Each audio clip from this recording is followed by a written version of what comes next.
എല്ലാവർക്കും നമസ്കാരം. പുതിയ വീഡിയോയിലേക്ക് സ്വാഗതം. ഇപ്പോൾ ഇന്നലത്തെ വീഡിയോയിൽ നമ്മൾ ഫത്തേപൂർ സിക്രിയിലത്തെ കാഴ്ചകളാണ് കണ്ടുകൊണ്ടിരിക്കുന്നത്.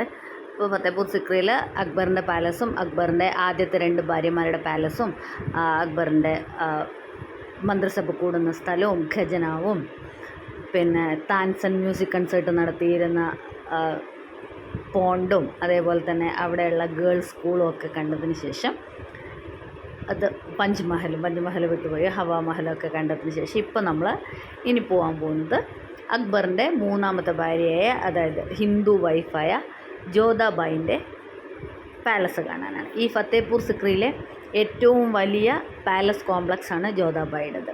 അപ്പോൾ ജോധാബായി പറഞ്ഞല്ലോ, അക്ബറിൻ്റെ ഏറ്റവും പ്രിയപ്പെട്ട ഭാര്യയായിരുന്നു ജോധാബായി. അതുകൂടാതെ ജോധാബായിക്ക് അത്രയും ഇമ്പോർട്ടൻസ് വരാനുള്ള കാരണം അക്ബറിൻ്റെ അനന്തരാവകാശിയെ കൊടുത്തത് ജോധാബായിയാണ്. അക്ബറിൻ്റെ ആദ്യത്തെ 2 ഭാര്യമാർക്ക് കുട്ടികളില്ലായിരുന്നു. അപ്പോൾ ജോധാബായിൽ ഉണ്ടായ ആദ്യത്തെ കുട്ടികൾ ആദ്യം അക്ബറിന് ജോധാബായിൽ ട്വിൻസ് ഉണ്ടായി.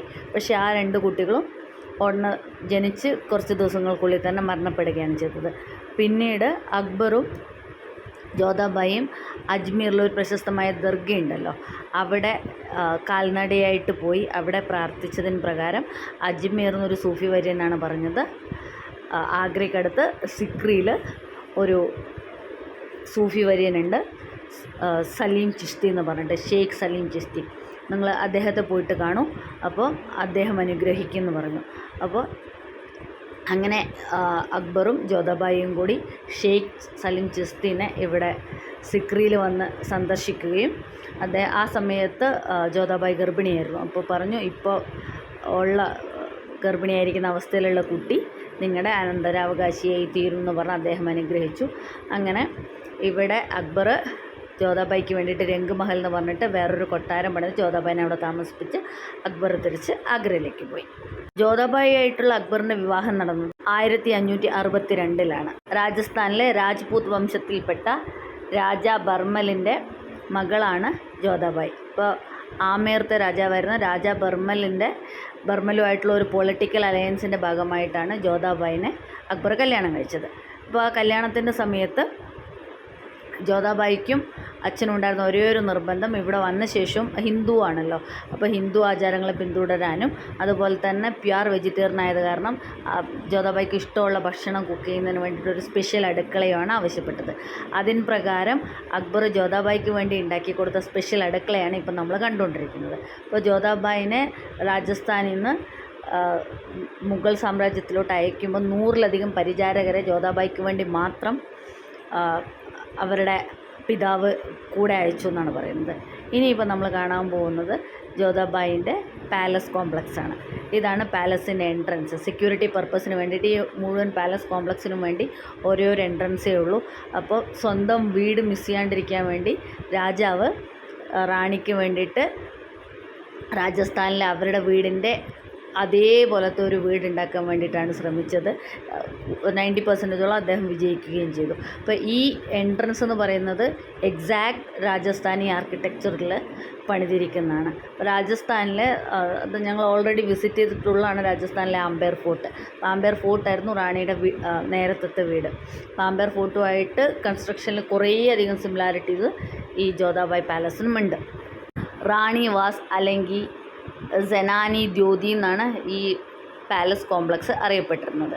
ഈ പാലസ് കോംപ്ലക്സിൻ്റെ പ്രത്യേകത എന്താണെന്ന് വെച്ചാൽ ഇവിടെ ഒരു സമ്മർ പാലസും ഉണ്ട്, വിൻ്റർ പാലസും ഉണ്ട്. അത് ഇതിന് മാത്രമുള്ള പ്രത്യേകതയാണ്. അപ്പോൾ ഇന്നലത്തെ വീഡിയോയിൽ നിങ്ങൾ കണ്ടിട്ടുണ്ടാവും, മറ്റ് 2 ഭാര്യമാർക്ക് വേണ്ടിയിട്ട് ഒരു സിംഗിൾ പാലസ് മാത്രമാണ് ഉണ്ടായിരുന്നത്. അപ്പോൾ ഇതാണ് ജോധാബായി പാലസിൻ്റെ ഒരു ആർക്കിടെക്ചർ എന്ന് പറയുന്നത്. ഇൻഡോ ഇസ്ലാമിക് ശൈലിയിൽ ഉണ്ടാക്കിയ ഒരു പാലസാണിത്. അതും പ്രത്യേകമായിട്ട് ഇന്ത്യൻ ആർക്കിടെക്ചറൽ ശൈലി എന്ന് പറയുന്നത് രാജസ്ഥാനി ആൻഡ് ഗുജറാത്തി സ്റ്റൈലിയും പിന്നീട് പേർഷ്യൻ ആർക്കിടെക്ചറും, ഇത് 3ഉം സമന്വയിപ്പിച്ചിട്ടാണ് ഈ ജോധാബായി പാലസ് ഉണ്ടാക്കിയിരിക്കുന്നത്.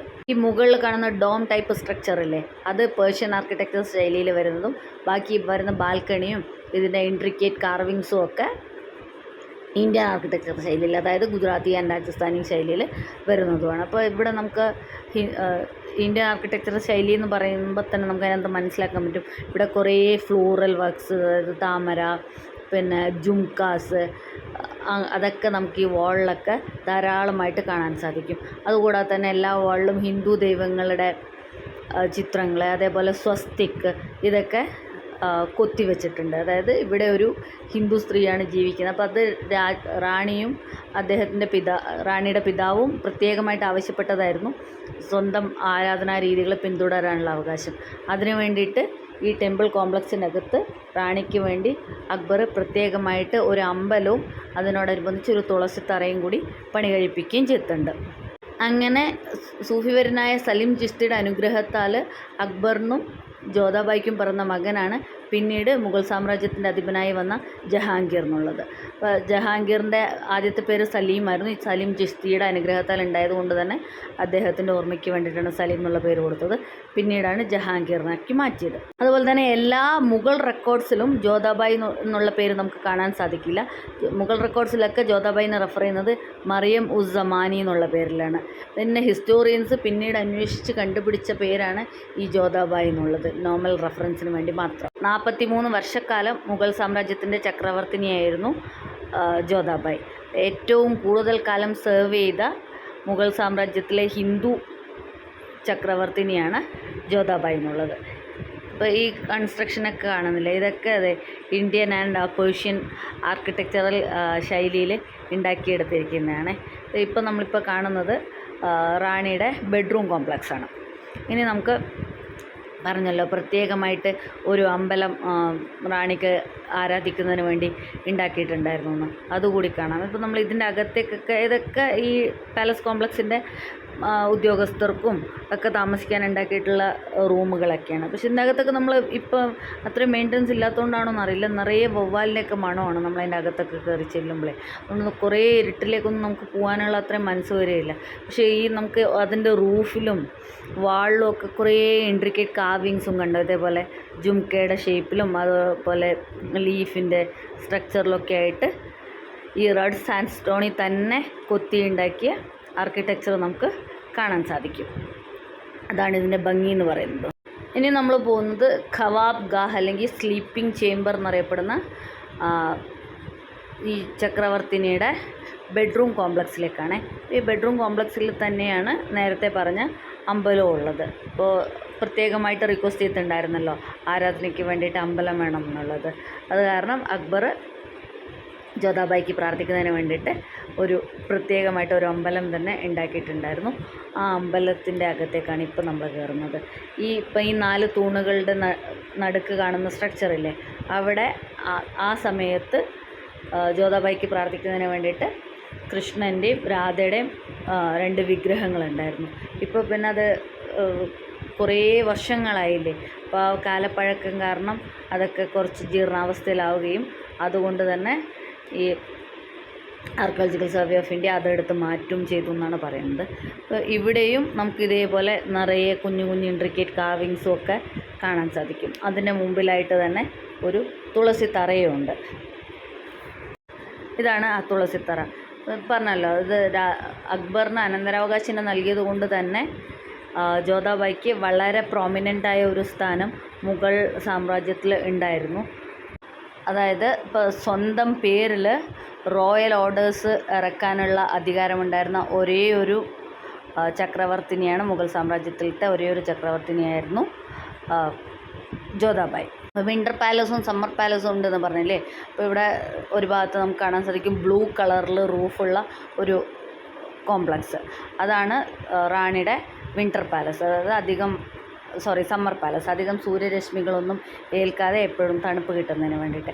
അതിൻ്റെ ഓപ്പോസിറ്റായിട്ടായിരുന്നു സമ്മർ പാലസ്. ഇങ്ങനത്തെ ഡിസ്റ്റിങ്ഷനൊക്കെ ഉള്ള ഒരേ ഒരു പാലസ് ഈ ഫത്തേപൂർ സിക്രി പാലസ് കോംപ്ലക്സിനകത്ത് ഈ ജോധാബായിൻ്റെത് മാത്രമായിരുന്നു. ഇനി നമ്മൾ ജോധാബായിൻ്റെ പാലസിന് പുറത്തേക്ക് ഇറങ്ങണം. പറഞ്ഞല്ലോ ഒരേ ഒരു ഗേറ്റ് വേ മാത്രമേ ഈ പാലസിനുള്ളൂ സെക്യൂരിറ്റി പർപ്പസിന് വേണ്ടിയിട്ട്. അതുപോലെ തന്നെ ഇതിൻ്റെ അകത്ത് പുരുഷന്മാർക്ക് പ്രവേശനം ഉണ്ടായിരുന്നില്ല. ഈ പാലസ് കോംപ്ലക്സിനകത്ത് സ്ത്രീകൾ മാത്രമാണ് റാണിനെ അസിസ്റ്റ് ചെയ്യാൻ വേണ്ടി ഉണ്ടായിരുന്നത്.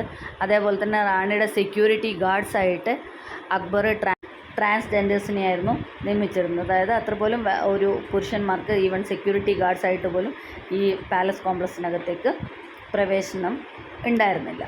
അപ്പം നമ്മളിനി ഇവിടുന്ന് പുറത്തിറങ്ങിയിട്ട് ദർഗാ കോംപ്ലക്സിലേക്ക് പോവാണ്. അപ്പോൾ ആദ്യത്തെ വീഡിയോയിൽ ഞാൻ പറഞ്ഞിട്ടുണ്ടായിരുന്നില്ല, ഇതിപ്പോൾ 2 മെഹൽ കോംപ്ലക്സ്, ദർഗാ കോംപ്ലക്സ് പറഞ്ഞിട്ട് അങ്ങനെ 2 ഭാഗങ്ങളായിട്ടാണ് ഇപ്പോൾ ഫത്തേപൂർ സിക്രി വിസിറ്റേഴ്സിനെ അലോ ചെയ്യുന്നത്. അപ്പോൾ നമ്മൾ മെഹൽ കോംപ്ലക്സ് കണ്ടു കഴിഞ്ഞു. എന്നിട്ട് അവിടെ നിന്ന് ഇറങ്ങിയിട്ട് ഇപ്പോൾ ദർഗാ കോംപ്ലക്സിലേക്ക് പോവാണ്. ഇപ്പോൾ അവിടെ ഹരംസാര എന്ന് എഴുതി വെച്ചത് കണ്ടില്ലേ, അതിൻ്റെ അർത്ഥം residential quarters of the royal women എന്നാണ്. അതായത് രാജകൊട്ടാരത്തിൽ സ്ത്രീകൾ താമസിക്കുന്ന സ്ഥലം. അങ്ങനെ നമ്മൾ അവിടെ നിന്ന് പുറത്തിറങ്ങി. ഈ കാണുന്നത് മുഗൾ കാലഘട്ടത്തിൽ കുറച്ച് പേർഷ്യനിലും അറബിക്കിലൊക്കെയുള്ള ഇൻക്രിപ്ഷൻസ് ആണ്. നമുക്ക് ടൂറിസ്റ്റുകളുടെ റെഫറൻസിന് വേണ്ടിയിട്ട് വെച്ചിരിക്കുകയാണ്. ഇതൊക്കെ നേരത്തെ രാജഭരണകാലത്ത് ഉണ്ടായിരുന്ന ഗാർഡനൊക്കെയാണ്. അതിൻ്റെയൊക്കെ കുറച്ച് ചില ബിൽഡിങ്ങുകളുടെ റൂയിൻസും ഒക്കെ നമുക്ക് കാണാം. പക്ഷെ ഗാർഡനൊക്കെ കുറച്ച് അത്യാവശ്യം നന്നായിട്ട് മെയിൻറ്റെയിൻ ചെയ്തിട്ടുണ്ട്.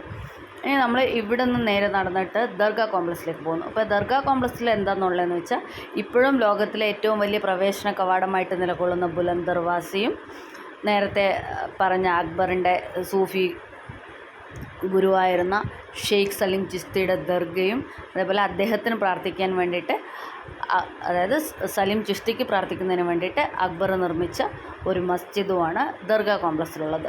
ഇനി നമുക്ക് അതിൻ്റെ കാഴ്ചകൾ കാണാം. അപ്പോൾ 2 സൈഡിൽ കൂടിയും നമുക്ക് വരാം. ആദ്യം മെഹൽ കോംപ്ലക്സ് വിസിറ്റ് ചെയ്തിട്ട് പിന്നെ ദർഗാ കോംപ്ലക്സ് വിസിറ്റ് ചെയ്യാം, അല്ലെങ്കിൽ ദർഗാ കോംപ്ലക്സ് വിസിറ്റ് ചെയ്ത് മെഹൽ കോംപ്ലക്സ് വിസിറ്റ് ചെയ്യാം.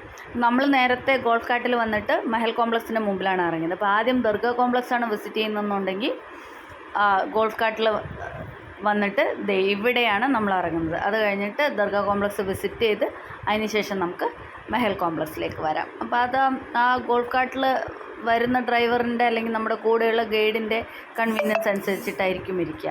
പക്ഷേ എങ്ങനെയായാലും നമുക്ക് 2 സ്ഥലവും കാണാൻ സാധിക്കും. അതിപ്പോൾ ഞങ്ങളുടെ നേരത്തെ ഗൈഡ് മാറി ഇനിയിപ്പോൾ ദർഗാ കോംപ്ലക്സിനെ കുറിച്ച് എക്സ്പ്ലെയിൻ ചെയ്യാൻ വേണ്ടിയിട്ട് അവരുടെ കൂട്ടത്തിൽ തന്നെയുള്ള ഇനിയൊരു ഗൈഡാണ് വരുന്നത്. ഈ കാണുന്നതാണ് ദർഗാ കോംപ്ലക്സിൻ്റെ എൻട്രൻസ്. ഇത് ബുലന്ദ് ദർവാസയല്ല, ബുലന്ദ് ദർവാസ അപ്പുറത്തെ സൈഡിലാണുള്ളത്. അപ്പോൾ നമുക്ക് ബുലന്ദ് ദർവാസയുടെ ദർഗാ കോംപ്ലക്സിലെ മറ്റ് കാഴ്ചകളൊക്കെ ആയിട്ട് അടുത്ത വീഡിയോയിൽ കാണാം. വീഡിയോ കണ്ടതിന് നന്ദി. Thank you for watching.